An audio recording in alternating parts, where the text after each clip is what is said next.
Bonjour à toutes et à tous, bienvenue sur LMTV pour une journée exceptionnelle, 100% Sarthe. Nous allons vous faire vivre le département comme vous ne l'avez jamais vécu avec un dispositif exceptionnel. Toutes les équipes d'LMTV sont mobilisées autour d'un thème, le sport et les loisirs en Sarthe, avec des invités en plateau jusqu'à 13 h ce matin et de 16 h à 19 h. Vous retrouverez Jean-Christophe K pour la suite de cette journée exceptionnelle. Dispositif, je vous le disais, important avec notamment Olivier Kemener que vous avez l'habitude de voir dans l'infiltré du dimanche et son fidèle compère Romuald Besson qui vont vadrouiller un petit peu partout dans le département à la rencontre des différents sportifs de haut niveau mais également des sportifs amateurs, et puis ils pourront nous présenter les différentes structures sportives, les équipements qui sont dans notre département, la Sarthe, qui dispose de pas mal d'équipements sportifs. Et justement, pour parler du sport en Sarthe et des orientations, on va dire, de la politique sportive dans le département, je reçois Gérard Galpin. Bonjour Gérard. Bonjour. Vous êtes maire de Ciel-Guillaume et vice-président du conseil départemental en charge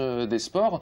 Donc avec vous, on va voir justement que la Sarthe est une terre riche en matière de sport, en champions, mais également et surtout le sport amateur qui fait évoluer tous ces champions. Également sur ce plateau, Raphaël Froment. Bonjour Raphaël. J'ai l'habitude de dire bonsoir parce que d'habitude le bocal local c'est de 19 h à 20 h. Donc voilà, il faut que je me dise bonjour. On a pris du café, normalement tout se passe bien pour ce matin. Vous êtes le directeur culturel de la Ferté-Bernard, Raphaël. On va voir aussi qu'il se passe beaucoup de choses du côté du Nord Sarthe et notamment en matière de culture. Vous venez de terminer votre programmation culturelle. Hein.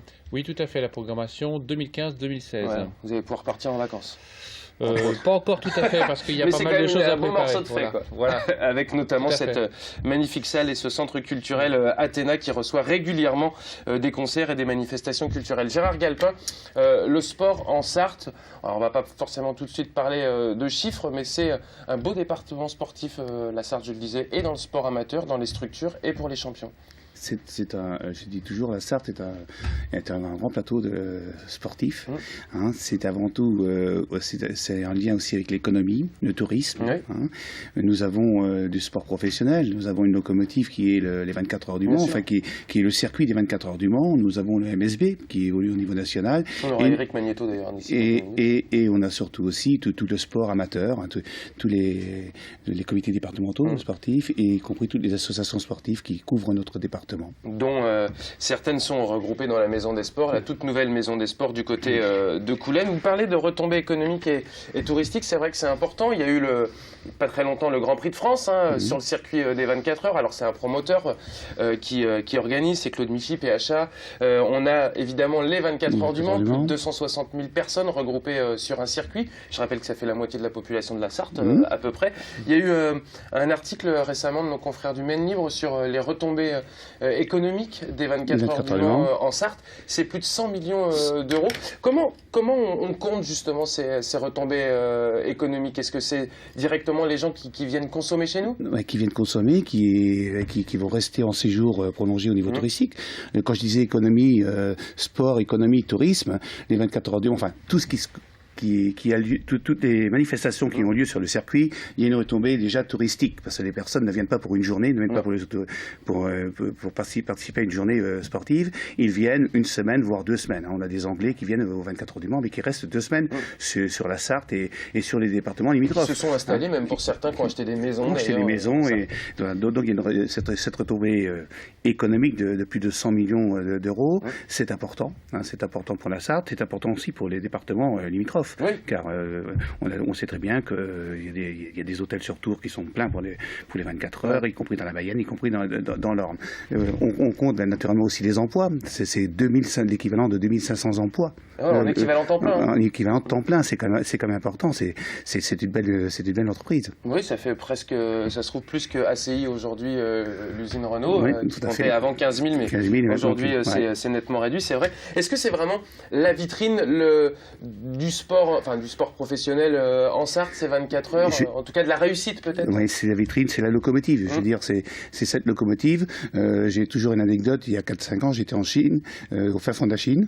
On rencontre quelqu'un qui parlait français, donc d'où vous venez? De la Sarthe. La Sarthe, il ne voyait pas, on dit Le Mans, 24 heures. Tout de suite, ça a été les yeux qui ont brillé. Il a situé, il a dit, mais on regarde les 24 heures du Mans à la télévision. Vous avez oublié de dire que au niveau télévisuel, c'est plusieurs millions de téléspectateurs spectateurs dans le monde entier, les 24 heures c'est vrai, c'est la plus grande course d'endurance. Raphaël, vous, à la Ferté-Bernard, il y a un petit peu de retombées, j'imagine aussi des 24 heures du Mans. Mais vous êtes un sportif amateur, vous jouez au tennis, on a Oui. Je vais vous dévoiler, puisqu'on se connaît un petit peu, Raphaël. C'est vrai que le sport amateur, la Sarthe, il y fait bon vivre lorsqu'on souhaite effectuer un sport. Vous êtes à la Ferté, mais c'est vrai que on s'y sent bien en Sarthe, que ce soit pour le sport ou le loisir. Oui, tout à fait. Je trouve qu'il y a un grand dynamisme. Et puis, venant d'autres régions, comme peut-être la région parisienne ou même Angers, qui sont un peu plus onéreuses, même en termes de coûts, c'est vrai que c'est intéressant. Puis il y a un très bon état d'esprit.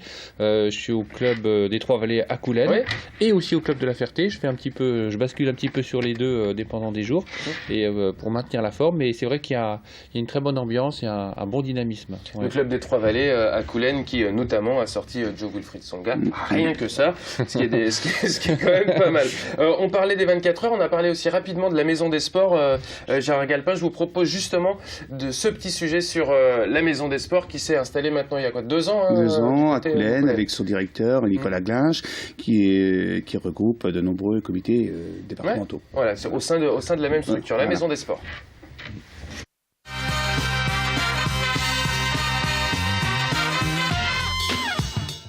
Voilà, nous sommes à Coulennes maintenant pour découvrir un équipement ô combien important pour le sport en Sarthe. Il s'agit de la maison départementale des sports. Bonjour Nicolas Glinge. Bonjour. Alors c'est quoi la maison départementale des sports ? C'est une maison qui accueille une majeure partie des comités sportifs départementaux, c'est-à-dire 34 sur les 50 qui sont sur le département. Alors, précédemment, cette maison départementale des sports, elle était au bord de la Sarthe, non ? Oui, elle était avenue Paul Courboulet, je crois, mais elle était obsolète. Elle n'avait qu'une possibilité d'accueil de 22 comités départementaux. Et donc, beaucoup plus de comités ont souhaité intégrer une nouvelle maison des sports. Et du coup, voilà, on a, sur la volonté de Jean-Marie Jevaux, de l'époque, cette maison des sports d'un budget de 4,7 millions a été inaugurée en 2012 par David Douillet, à l'époque ministre des Sports. Bon, et vous allez découvrir un équipement particulièrement sympa. Alors évidemment, 2012, ça veut dire que cette maison, elle répond aux normes environnementales maximales, j'allais dire, en termes de qualité. Oui, exactement. Et là, ce que l'on appelle le label Minergie, avec une possibilité comment pourrais-je dire, une ressource énergétique assez intéressante, et surtout la possibilité de minimiser les flux énergétiques. Donc ça, c'est plutôt intéressant. C'est quasiment une maison passive, quoi. C'est-à-dire que elle consomme quasiment pas d'énergie. Elle consomme un peu d'énergie, mais beaucoup moins que celle que l'on avait à rue Paul Courboulet. Bon, en tout cas, très basse consommation. On va démarrer par les à côté de la Maison des Sports. On vous fait pénétrer dans une partie qui, elle, alors du coup, est un peu moins isolée. Oui, elle est beaucoup moins isolée si on est sur une structure traditionnelle. Donc c'est vrai qu'elle est moins mise en valeur, mais elle est tout aussi pratique pour les comités sportifs, parce que là, vous avez une structure archive de 250 mètres carrés avec 1,5 km d'archivage, et c'était une volonté des comités de bénéficier d'un espace évitant d'avoir l'ensemble de leurs dossiers dans les bureaux. Donc là, on a essayé de répondre au mieux à la demande des comités. Ça, il fallait y penser déjà. Donc chaque comité départemental a son espace d'archivage et son étagère en quelque sorte. Un tout petit peu plus loin, vous allez découvrir autre chose encore plus amusant. C'était une demande aussi des comités. Oui, c'était une demande parce que l'ancienne Maison des Sports ne bénéficiait pas d'un espace de stockage de matériel. Donc là, on a prévu un espace de stockage de 400 mètres carrés où les comités peuvent bien sûr stocker leur matériel technique. Donc on voit des tables de tennis de table, on voit du matériel pour le water polo. Donc ça, c'était une des conditions aussi sine qua non pour que les comités puissent se trouver le mieux possible dans cette nouvelle maison départementale des sports. Et ça a été particulièrement bien pensé, puisque comme on le voit d'ailleurs en ce moment même, il y a quelqu'un d'un des comités qui est venu de l'extérieur et qui a accédé directement, parce que ici, chacun a son autonomie en quelque sorte. Oui, c'est exactement ça. En fait, l'objectif, c'est que les comités puissent venir 7 jours sur 7, 24 heures sur 24. Donc, ils ont leur totale indépendance. Le conseil départemental gère l'équipement, mais à aucun moment, on gère les flux, les entrées et les sorties des comités, quoi. Bon, alors évidemment, dans ce genre de structure, on mutualise un maximum de services. Le premier service dont on a besoin quand on a plein d'adhérents, c'est les salles de réunion. C'est les salles de réunion. Donc là, 5 salles de réunion ont été construites, 3 de 20 places. Une de 30 places qui est vraiment gérée pour les formations informatiques, et une plus grande de 75 places pour les petites assemblées générales. Alors, équipement ultra moderne, heureusement. Oui, alors là aussi, quand l'équipement a été créé, il a été pensé sur l'aménagement avec tout ce qui convient pour avoir des réunions les plus productives possibles.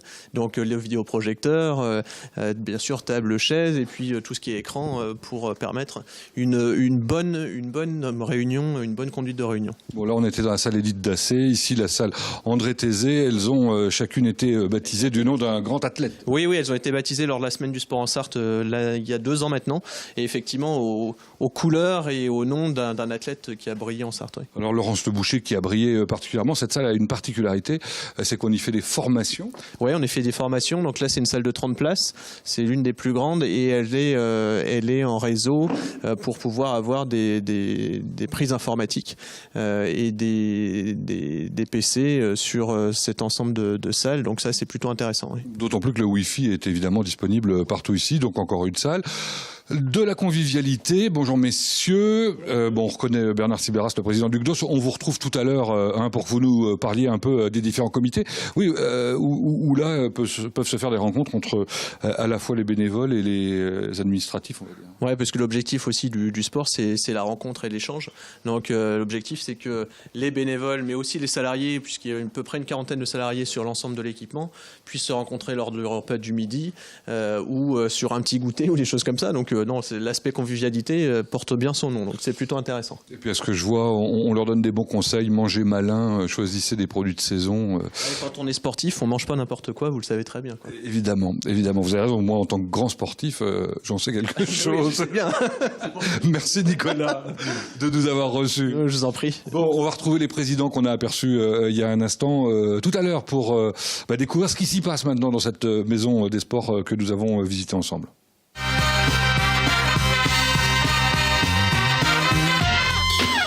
Voilà, le plus sportif des directeurs d'antenne, Pascal Brulon, à la Maison des Sports de Coulette. Dès que je peux lui mettre un petit taquet, je vais m'attaquer à Pascal, il est en régie, il peut rien me dire.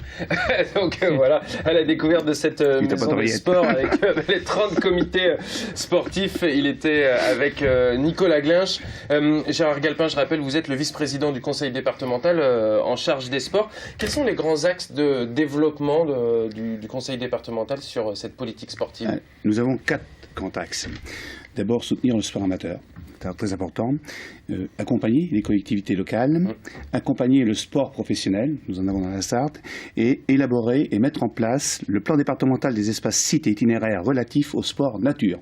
Ça va des randonnées pédestres au VTT, et c'est très important dans notre département. Nous avons le nord et le sud de Sarthe, il y a beaucoup de balisages, de sentiers pédestres et des sentiers VTT, des pistes VTT aussi. C'est un avantage certain d'être à 50 minutes de Paris, parce qu'on sait que même s'il y a ce qu'on appelle la décentralisation, finalement, il y a encore pas mal de choses qui se passent là-bas. Et 50 minutes de Paris, 1h30 de Rennes, de Nantes, c'est vrai que la capitale régionale n'est pas loin non plus, 1h30 de la mer. Est-ce que justement c'est une force aussi pour notre département d'avoir tous ces atouts-là ? C'est une force énorme.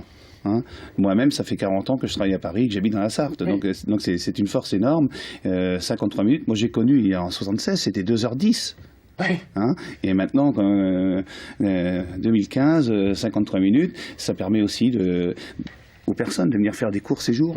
Je pense à Cyril-Guillaume, nous avons des personnes qui viennent juste faire du VTT pendant le week-end, et ils prennent le train et ils repartent en train. Il faut aller les draguer un petit peu, ces Parisiens aussi, pour leur dire... Il faut aller les draguer, et je crois que là-dessus, on a encore à développer une politique de communication au niveau de Paris, pour faire venir justement des Parisiens en court séjour dans la Sarthe. Ça, c'est pour le point de vue touristique, évidemment. Sur le point de vue économique, c'est très présent aussi, essayer de se faire installer des entreprises en Sarthe. D'ailleurs, pour, on va dire, faire rayonner le sport sur notre département, vous allez organiser cet été une opération, alors Sarthe Destination Sport. Tout à fait. Alors, je veux dire, en quoi ça consiste? Tout simplement, c'est pour faire découvrir des pratiques sportives. Ça va du basket, du foot, du hand, entre autres. Alors, je vais vous donner les lieux. Donc, Connerré, le 9 juillet, il y aura 9 disciplines à découvrir. Mamers, le 16 juillet, 6 disciplines. La Chartre, 17 juillet, 5 disciplines. La Flèche, 21 juillet, 6 disciplines. Brulon, le 22 juillet, 5 disciplines, et la Suze, le 23 juillet, 4 disciplines. Voilà, et on s'aperçoit qu'il y a une vraie volonté aussi d'aller en dehors du Mans, parce qu'évidemment le Mans, c'est la Sarthe, c'est, on va dire, le poumon économique du département, c'est au milieu en plus, mais le conseil départemental, c'est évidemment toute la Sarthe, et on peut s'apercevoir qu'il ne se passe pas que des choses au Mans, et ça m'amène justement à vous, Raphaël, avec La Ferté-Bernard. Vous êtes le directeur culturel de La Ferté-Bernard. On arrive à exister pour une ville comme La Ferté à côté du Mans, parce que c'est pas si loin que ça finalement. Oui, tout à fait. Disons que c'est vrai que La Ferté, déjà c'est une ville très dynamique. Il y a une vraie volonté culturelle de la part des élus et du maire, bien sûr. C'est vrai que c'est pas toujours évident de ne pas être un doublon ou un sous Le Mans, entre guillemets. Donc, à titre d'exemple, on vient de passer le festival du livre qui a lieu en mars. Pour l'année prochaine, va se spécialiser en jeunesse, parce qu'on n'a pas de festival vraiment. Il était déjà axé comme ça, en fait, naturellement, on va dire. Et c'est vrai que l'année prochaine, il s'appellera le Festival du livre jeunesse de la Sarthe, et ce qui va nous permettre de nous démarquer un petit peu justement du Mans et de ne pas être, entre guillemets, un sous-salon du Mans. Donc ça, c'est un exemple. Pour ce qui est de la programmation culturelle, c'est pareil, il y a une adaptation aussi au tissu local. On ne va pas programmer nécessairement les mêmes spectacles qu'au Mans, même s'il peut y avoir quelquefois des spectacles en commun, mais bon, déjà, il peut y avoir une question de budget sur certaines compagnies, mais aussi, comme je dis, c'est surtout une adaptation, parce qu'on draine toutes les communes autour, jusqu'à à peu près 20 km autour de La Ferté. Donc, c'est vrai qu'on s'adapte aussi au public, tout simplement. Voilà. 100% Sarthe spécial sport et loisirs dans notre département. Avec d'ici quelques minutes, nous retrouverons Olivier Kemener et Romuald Besson du côté du tout nouveau dojo du Mans, avec la karatéka Leila Heurtaud. Gérard Galpin, vice-président du conseil départemental en charge des sports, vous restez avec nous. Raphaël, on va continuer de parler de la politique culturelle, des sports et des loisirs à La Ferté-Bernard d'ici un instant.